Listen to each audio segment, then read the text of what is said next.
우리 코로나 시대니까 소리는 내지 마시고 좌우로 눈빛으로 잘 오셨습니다. 사랑하고 축복합니다. 인사하겠습니다. 사랑하고 축복합니다. 잘 오셨습니다.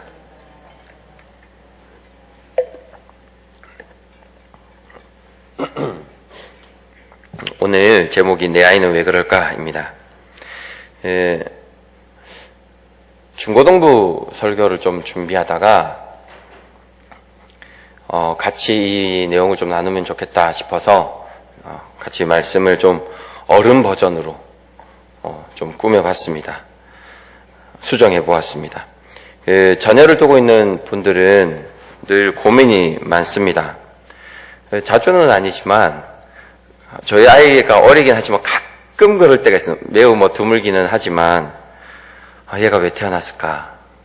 그런 공감하시죠? 또 한 번씩 아직까지는 크게는 아니지만 이제 중고등부를 두고 있는 부모님들 이 자녀를 보면 그런 생각을 가끔 하신답니다. 얘는 무슨 생각으로 살아가는 걸까? 그런 생각들. 요즘에 아이들의 특징 중에 한 가지는 그러니까 그 생각이 없습니다. 제가 중고등부 아이들을 잘 몰라서 친구가 상담하는 친구가 있거든요. 학교에서. 그래서 전화해서 좀 물어봤습니다. 요즘 아이들 어때? 그러니까 하는 얘기가 생각이 없어. 그겁니다. 답이. 뭐를 좋아하는지도 없고 뭐를 싫어하는지도 없고 어떻게 살아가야 될지도 모르겠고 하는 것도 없고 그냥 게임하는 거 좋아하고 특히 요즘에는 DM이라고 혹시 아십니까? DM. 네. 같이 배우는 시간 됐으면 좋겠습니다. 다이렉트 메시지라고 해서 저희는 이제 카톡을 하잖아요. 카톡으로 이제 메시지를 하는데 요즘 아이들은 카톡으로 잘 안 하고 그 인스타그램이나 SNS 그런 거 있잖아요. 페북이나 이런 게 거기 메신저가 있다고 합니다. 저는 이제 그 SNS를 안 해가지고 저도 사실은 잘은 모릅니다. 근데 이제 그런 걸로 메시지를 주고 받는 겁니다. 주고 받는데 그거를 밤새서 한답니다.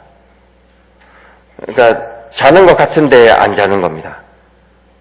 밤새서 하고 학교 가서 졸고 또 학교에서 졸면서 힘을 얻어서 집에 와서 이제 또 카톡하고 밤새고 이제 그런 생활이 반복된다. 그러니까 미래에 대한 생각도 없고 그냥 아이들하고 그냥 그렇게 얘기하는 게 좋아하고 그렇답니다. 요즘에 아이들 늘 세대가 그랬지만 참 이해할 수 없는 세대가 또 일어난 것 같습니다. 내 아이는 왜 그럴까? 저희가 자녀를 키우면서 그런 거 있지 않습니까? 아이를 키울 때 김연아 선수, 피겨스케이팅 선수 아시죠? 김연아 선수 같은 사람을 바라는 건 아닙니다. 요즘에 또 제일 대세 중에 대세, 써니 아십니까? 축구를 조금 좋아하시면 아는데 손흥민 선수, 제 발음이 이상했나요? 써니, 네, 써니. 그 손흥민 선수 같은 이제 선수들 바라지는 않았습니다. 제 이제 동기인데 나이는 저보다 많은 신대원 이제 동기 형이 있는데 그 형이 공부를 굉장히 잘했어요. 서울대 출신입니다. 그러니까 처음에 목회에 이제 부르심을 받았는데 공부를 너무 잘하니까 좀 더 다른 일을 할 수 있지 않을까 해서 이제 법관이 되려고 준비를 하다가 이제 하나님의 부르심에 처음 부르심대로 하자. 그래서 돌아와서 이제 신대원에 돌아온 겁니다. 같이 입학을 했는데 제 주변에도 우리 주변에 다 공부를 잘하는 사람이 많지 않습니까? 근데 공부하는 사람은 다르구나라는 것을 딱 느꼈던 게 그 형이었는데 신대원을 입학을 하게 되면 처음에 학기가 시작하기 전에 헬라어랑 히브리 계절에 이제 겨울방학 때 모여서 그 언어를 먼저 배우는 시간이 있거든요. 근데 언어라는 게 정말 처음 보는 단어들이지 않습니까? 그래서 어려운 게 있는데, 이 형이 공부를 정말 잘하는구나 생각했던 게 뭐냐면, 도서관에서 이제 학교 이제 수업이 끝나고 도서관에 가서 공부를 하잖아요. 저희는 이제 전원 기숙사니까 끝나고 도서관에 가서 공부를 하면 정말로 자리에서 일어나지 않습니다. 뭐냐면 자기의 만족도, 그러니까 수준이 있는 것 같습니다. 그러니까 한 일주일 정도 그렇게 하더니 한 2주부터는 좀 자유롭게 하더라고요. 근데 자기가 원하는 그 한도까지 정말 아니라고 밥도 안 먹고 딱 끝낼 때까지 시간도 정해놓지 않고 왜 그런 거 있지 않습니까? 우리도 왜 공부를 하지 않는 사람, 공부를 하는 사람이지 않습니까? 그러니까 공부를 하다 보면 1시간이건 2시간이건 사람마다 좀 차이가 있겠지만 하다가 지칠 때가 있지 않습니까? 허리도 뻐근하고 또 계속 보는데 왜 성경을 한 번 봐도 계속 한 구절 계속 그거 구절 똑같은 거 볼 때도 있고 그러면 이제 잠깐 쉬지 않습니까? 잠깐 브레이크 타임 개인적으로 가지게 되는데 중고등부 아이들이 그럴 때 되게 억울할 때가 있습니다. 중고등부 아이들이 막 공부하다가 이제 막 쉬려고 하면 어머니가 그때 때마침 문을 열고 들어가고 공부 안 하냐? 넌 뭐가 될 거냐? 또 좀 그 기독교 부모님들은 한 단계 더 하고 하나님께서 너를 사용하실 건데 너가 지금 이렇게 아이들은 이제 하나님이 싫어지는 겁니다. 조심하셔야 됩니다. 근데 잠깐 그렇게 브레이크 타임을 가지지 않습니까? 그런데 이 형은 정말로 딱 앉으면 일어나는 걸 좀 못 봤어요. 제가 잠들기 전에 또 하여튼 안 일어났었어요. 그러니까 제가 어느 날 물었어요, 형한테. 형님은 그 공부 때문에 부모님의 속을 썩여드린 적이 있냐고 그래 물으니까 단 한 번도 없었대요. 그러니까 공부 때문에 다른 거는 있어도 공부 때문에 부모님을 걱정시킨 적은 한 번도 없었대요. 어릴 때부터 공부를 잘했대요. 조금 재수없긴 했지만 그래도 이분이 지금 유학가 계시거든요. 이분을 보면서 정말 공부를 잘하는구나. 근데 우리가 바라는 자녀의 상이 꼭 물론 이제 그러면 좋죠. 걱정 안 하고 알아서 공부 잘하고 그러면 좋기는 하겠지만 그렇게까지는 아니더라도 이 아이가 인생을 살아가는데 자기 그 밥그릇을 책임질 만한 정도의 삶을 살아가는 모습을 보여줘야 되는데 진짜 요즘에 아이들은 생각이 없는 겁니다. 뭐를 원하는 건지 어떻게 살아가려는 건지 그렇다는 거죠. 꿈도 없고 희망도 없고 생각도 없고 그렇다는 것이죠. 근데 그런 마음이 드실 때마다 자녀를 볼 때 그런 마음이 드실 때마다 다윗의 이 소년의 시대를 잘 좀 기억하시면 좋겠습니다. 부모님의 눈에 아이가 참 어설프고 좀 때로는 찌질해 보이기도 하고 그래도 하나님의 눈은 다를 수 있다는 것을 기억하시길 바라겠습니다. 다윗은 소년 때의 다윗의 삶을 평가하는 부모님 그리고 형제들이 있어서 평가는 쓸모없는 사람이라는 평가입니다. 다 아시겠지만 사울 왕이 하나님으로 버림받고 하나님께서 다른 왕을 선택하시려고 기름 부으시려고 이제 사무엘을 이새에게 보냈습니다. 그때의 이제 이야기인데 사무엘이 이새에게 와서 그 기름을 부으려고 할 때 첫째가 거절당하고 둘째, 셋째 이렇게 하다가 이제 더 다른 사람 없느냐라고 했을 때 막내 다윗이 있었거든요. 그때 그러니까 아버지 이새가 다윗을 평가하는 말이 있습니다. 16장 11절에 보면 또 사무엘이 이새에게 이르되 내 아들들이 다 여기 있느냐? 이새가 이르되 이제 아버지가 이야기하는 겁니다. 아직 막내가 남았는데 그는 양을 지키는 자니이다. 사무엘이 이새에게 이르되 사람을 보내 그를 데려오라. 그가 여기 오기까지는 우리가 식사 자리에 앉지 아니하겠노라. 그러니까 아버지 이새가 그 아들이었던 다윗을 평가하는 이야기가 뭐냐면 그는 양을 지키는 자다. 양 지키는 사람입니다. 라는 평가입니다. 그냥 넘어갈 수 있는 단어이지만 그 동서고금을 막론하고 가장 허드렛 일, 귀찮은 일 이거 누가 합니까? 선배가 합니까? 후배가 합니까? 첫째가 합니까? 막내가 합니까?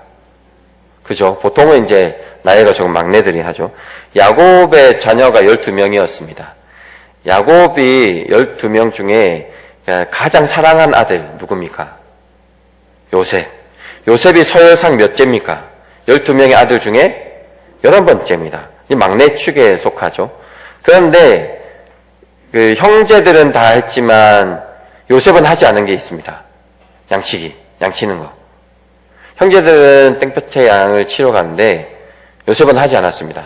왜냐하면 서열은 11번째일지는 모르겠지만 특별한 이 아버지의 총애를 받았기 때문에 하지 않는 것을 볼 수 있습니다.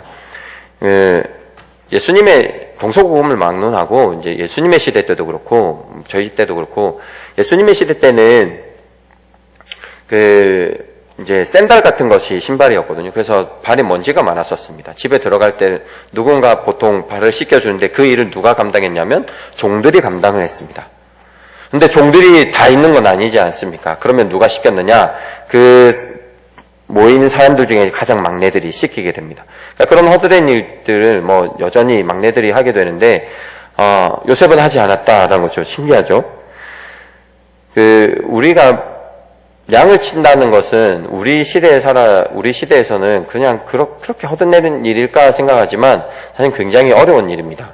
예수님 시대 때도 가장 안 좋은 직업군 중에 한 직업군이 목자였고, 제가 이제 한 봄이 되면 지금 이제 춥지만 계획을 하나 가지고 있는 게 저희 아이들하고 양떼 목장 이런 데를 간 적이 한 번도 없었거든요. 그래서 이제 요번에 봄이 되면 양떼 목장을 가가지고 아이들에게 자연도 좀 즐기고 양도 좀 보고 그렇게 할 계획인데, 여러분 혹시 양을 직접 보신 적이 있으십니까? 있으세요? 그러니까 뭐 소풍이라든지. 근데 그런 우리나라에 있는 양들은 대부분 관리되는 양입니다. 그래서 우리가 양떼라고 하면 우리의 이미지는 첫 번째로는 이제 보통 설교에서 목사님들이 보여주시는 양들이 어린 양, 예수님을 상징하는 양을 보여주기 때문에 깨끗하고 예쁜 양들 보여주고 그런 이미지가 있고, 또한 우리가 보는 양들이 관리되는 양들을 죄송합니다. 관리되는 양들을 보기 때문에 깨끗하고 이렇지만 실제적으로 양떼, 그러니까 관리되지 않은 필드에 있는 이런 양들을 보면 정말 냄새가 어마무시합니다. 제가 단기 선교 때문에 이제 타국에 가서 선교를 하다가 양떼가 있어서, 그때가 고등학생 때였거든요. 양을 보는 게 쉽지 않잖아요. 그래서 와, 양떼다 이랬는데 저기 오는데 너무 귀여워요. 근데 코앞에 오는데 냄새가 이상해요. 근데 앞에 왔는데 진짜 숨이 콕 막혀요. 양떼들이 관리를 안 하면 털이 뭉쳐 있잖아요. 그러니까 옷에 밖에 있는 이물질들도 있고, 그래서 오물들도 자기 오물들만 아니라 여기저기 뭉쳐 다니잖아요. 얘들이. 그러니까 니 건 내 거 함께 투게더 같이 함께 이제 삶을 살아가는 겁니다. 그러니까 냄새가 정말로 그 양떼를 데리고 간다. 그리고 밤에 지금처럼 뭐 텐트가 있거나 발달된 그런 시대가 아닙니다. 전기가 있는 시대도 아니고 별이 많은 하늘 아래에서 그냥 양을 지키는 건데, 이렇게 생각하면 요즘에 또 어디 캠핑 가거나 이런 것 때문에 밤하늘의 별들을 보면서 막 모닥불 피워놓고 저 하늘에 반짝이는 막 그런 거 생각하시죠. 저 별빛도 아름답지. 근데 막 뭐 그럴 수 있습니다. 시상도 막 떠오를 수도 있고 그렇지만, 있다 보면 이제 늑대 울음소리가 들립니다. 내가 잡아먹겠다. 곰소리가 들리는 겁니다. 여러분, 안심하고 푹 주무실 수 있을까요? 다윗이 이렇게 고백합니다. 오늘 본문인데 34절에 다윗이 사울에게 말하되 주의 종이 아버지의 양을 지킬 때에 사자나 곰이 와서 양떼에서 새끼를 물어가면, 35절입니다. 내가 따라가서 그것을 치고 그 입에서 새끼를 건져내었고 그것이 얼마나 나를 해하고자 하면 난 그 수염을 잡고 그것을 쳐 죽였나이다. 여러분, 양떼 몰이 한번 해보고 싶으십니까? 천국을 소망하시면 담대하게 할 수 있는 일입니다. 그런 일들입니다. 그래서 가장 좀 자녀들 중에 덜 귀한 자녀, 물론 이제 자녀들이 다 귀하지만 그 시대 때는 좀 허드렛 일을 담당하는 귀하지 않은 자녀들이 하는 일들이 양을 치는 일이었습니다.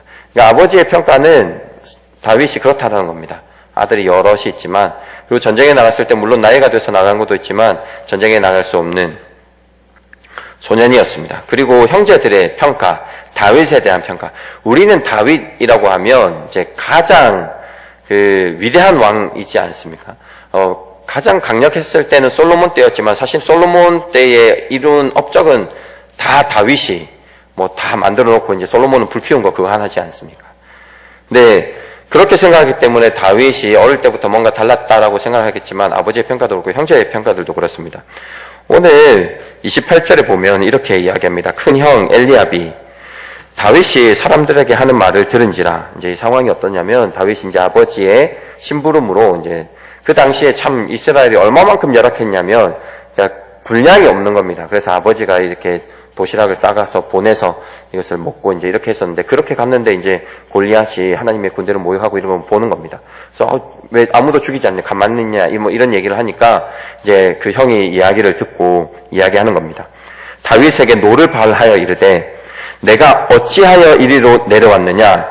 들에 있는 양들은 누구에게 맡겼느냐? 그러니까 뭐냐면 너는 양치는 사람이야. 그러니까 너의 존재를 할 일이나 하지. 별 볼 일 없는 녀석이 여기 왜 왔냐? 이런 의미입니다. 아시겠죠? 그 다음에 나는 내 교만과 내 마음의 완악함을 아노니.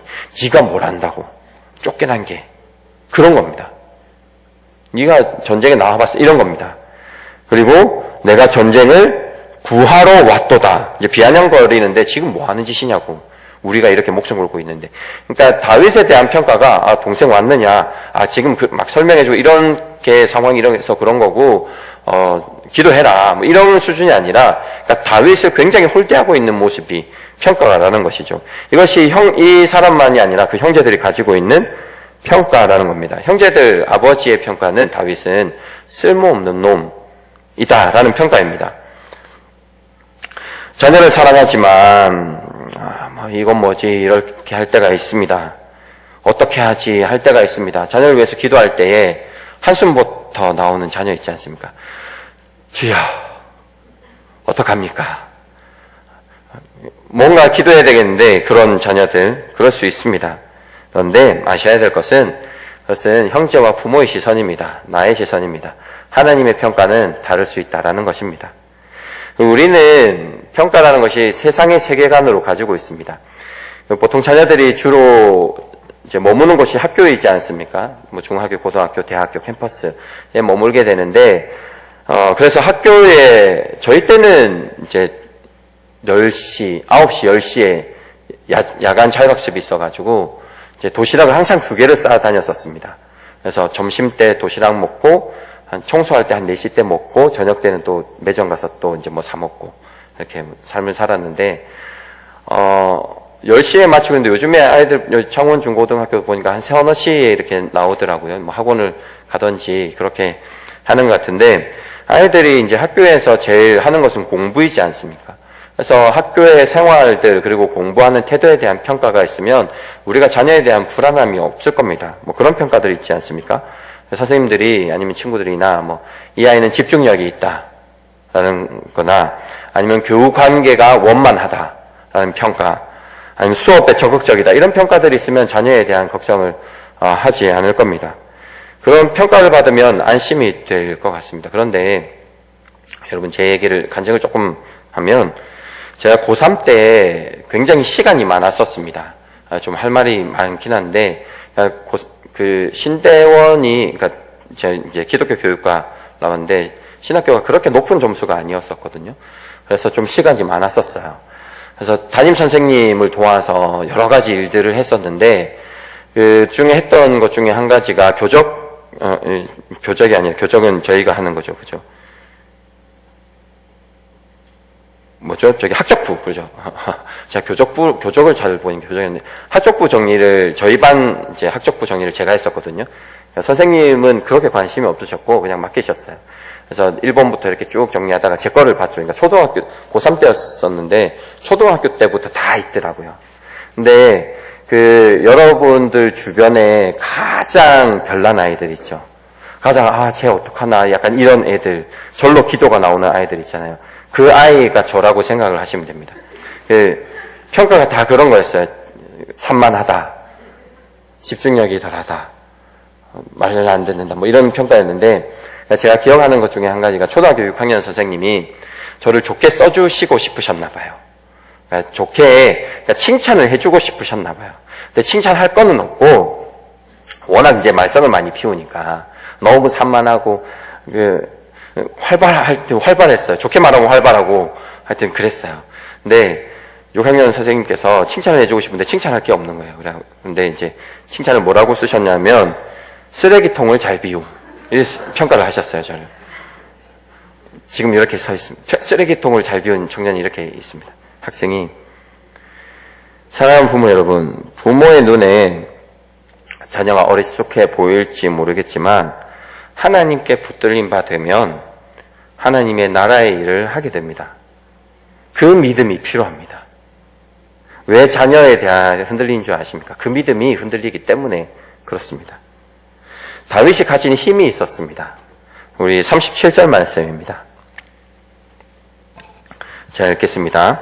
또 다윗이 이르되 여호와께서 나를 사자의 발톱과 곰의 발톱에서 건져내셨은즉 나를 이 블레셋 사람의 손에서도 건져내시리이다.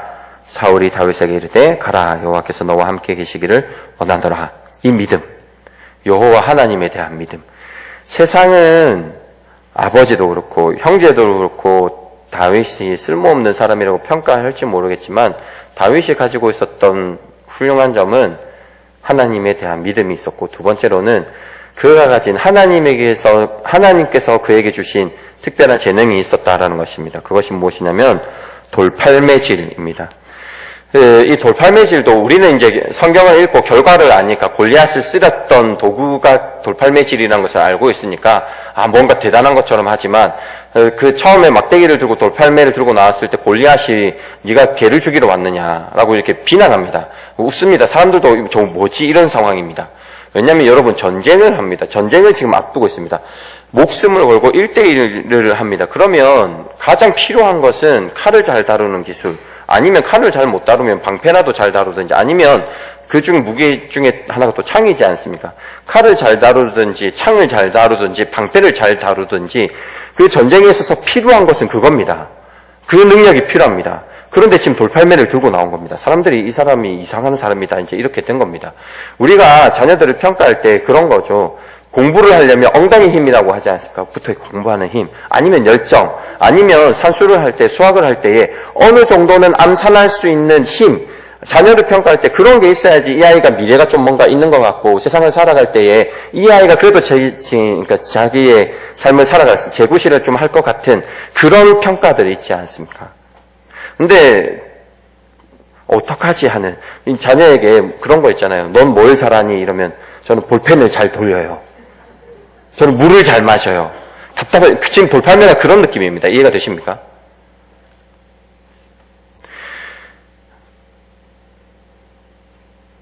아이들을 생각하실 때 좀 기억하시면 좋은 것 중에 한 가지가 아이들이 아직 시간이 많이 있습니다. 우리가 인생을 지금 100세 시대라고 하지 않습니까? 이 아이들이 이제 더 의학 기술이 발달되고 사회가 발달되고 그러다 보면 더 좋은 기술 속에 살아가다 보면 이 아이들은 이제 100세의 삶, 평균의 삶을 살아가게 될 텐데 하루가 24시간이지 않습니까? 그거를 그 100세를 기준으로 나누면 10살이면 몇 시냐면 새벽 2시 40분입니다. 이해가 되십니까? 20살이면 새벽 5시 20분입니다. 여러분 새벽 5시 20분에 뭐 하십니까? 뭐 하십니까? 새벽에도 나오시는 분들도 계시고 주무시고 계시죠, 보통은. 제가 이제 한 4시에서 4시 10분 이 사이에 일어나거든요. 물론 오늘은 늦어가지고 하여튼 깜짝 놀랐는데 보통 4시에서 4시 10분 이 사이에 일어나는데 그때 여름이건 겨울이건 365일 해가 뜨지 않습니다. 그때는. 우리 아이들이, 중고등 아이들이 15, 16살 그 나이대가 그 시간대거든요. 4시 때, 4시 반 때 이때거든요. 이때에 해가 뜨지도 않은 때입니다. 여러분 아이들 보면서 미래를 걱정하십니까? 깜깜한 밤인데 아직 깨어나지도 않은데 무엇을 그렇게 걱정하십니까? 하나님께서 충분한 그 인생을 들어서 사용하실 겁니다. 조금만 기다리십시오. 내 기준으로 보면, 그러니까 우리의 기준이라는 것이 세상의 세계관입니다. 그런데 하나님의 기준, 하나님 아버지의 마음으로 이 아이들을 통해서 보면 이 아이를 통해서 하나님 나라가 이루어 갈 것입니다. 하나님이 쓰시면 돌팔매 질도 그 어떠한 예리한 칼보다 날카로운 칼이 되는 겁니다. 하나님께서 쓰시면 그 돌팔매 질, 사람들이 웃는 그 돌팔매 질로 나라를 구할 수 있는 것입니다. 사울 왕이 이제 전쟁을 앞두고 세상의 세계관, 전쟁을 하려면 이런 것이 필요해라는 생각으로 다윗을 준비시킵니다. 38절에서 40절 말씀입니다. 제가 읽겠습니다. 이에 사울이 자기 군복을 다윗에게 입히고 노투구를 그의 머리에 씌우고, 머리도 보호해야 되죠. 또 그에게 갑옷을 입히며 몸도 보호해야 되죠. 39절입니다. 다윗이 칼을 군복 위에 차고는 익숙하지 못하므로 시험적으로 걸어보다가 사울에게 말하되 익숙하지 못하니, 왜냐하면 다윗이 하나님으로 받은 능력이 아니기 때문에 그렇습니다. 그것을 잊고 가지지 못하겠나이다 하고 곧 벗고 손에 막대기를 가지고, 하나님께서 자기에게 주신 재능입니다. 시내에 매끄러운 돌을 5을 골라서 자기 목자의 제구 곧 주머니에 넣고 손에 물매를 가지고 블레셋 사람에게로 나아가니라. 사랑하는 여러분, 나의 시선이 아니라 하나님의 마음으로 자녀를 보십시오. 하나님께서 우리의 인생을 지금까지 인도해 주셨습니다. 믿으십니까? 우리의 자녀들의 인생도 인도해 주실 겁니다. 그 믿음을 가지고 자녀를 위해서, 가정을 위해서 살아가신 저와 여러분들의 삶이 되기를 축복합니다. 기도하겠습니다.